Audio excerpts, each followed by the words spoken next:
কখনো কি ভেবেছেন শিবের পূজায় হাজার ফুল না থাকলেও মাত্র একটি বেলপাতা দিলেই কেন ভোলানাথ তুষ্ট হন? কেন মহাদেবের কাছে বেলপাতার মূল্য স্বর্ণের থেকেও বেশি?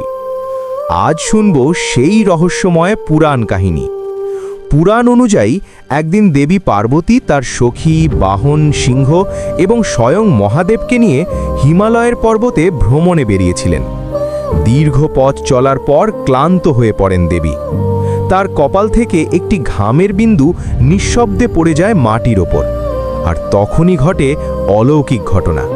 সেই বিন্দু থেকে জন্ম নেয় একটি ছোট্ট সবুজ গাছ। গাছে ছিল 3টি পাতা, অদ্ভুত, পবিত্র, দেবীয় আভায় উজ্জ্বল।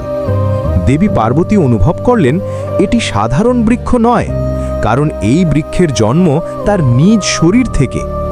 তিনি বললেন, আজ থেকে এর নাম হবে বিল্ব বৃক্ষ। তারপর দেবী নিজের শক্তিকে স্থাপন করলেন এই গাছের শিকড়ে। তিনি অধিষ্ঠান করলেন গিরিজা রূপে, ফলে রইলেন কাত্যায়নী রূপে, ফুলে রইলেন দুর্গা রূপে। অর্থাৎ এই বিল্ববৃক্ষের প্রতিটি অংশেই বিরাজ করছেন দেবী পার্বতী নিজে। আর যেহেতু পার্বতী হলেন মহাদেবের অর্ধাঙ্গিনী, তাই বেলপাতা অর্পণ করা মানে শিব শক্তি উভয়ের পূজা করা। এই কারণেই হাজার পদ্মফুলের থেকেও একটি বেলপাতা মহাদেবের কাছে অধিক প্রিয়। যদি সত্যিই আপনি ভোলানাথের ভক্ত হন, তাহলে চ্যানেলটি সাবস্ক্রাইব করুন।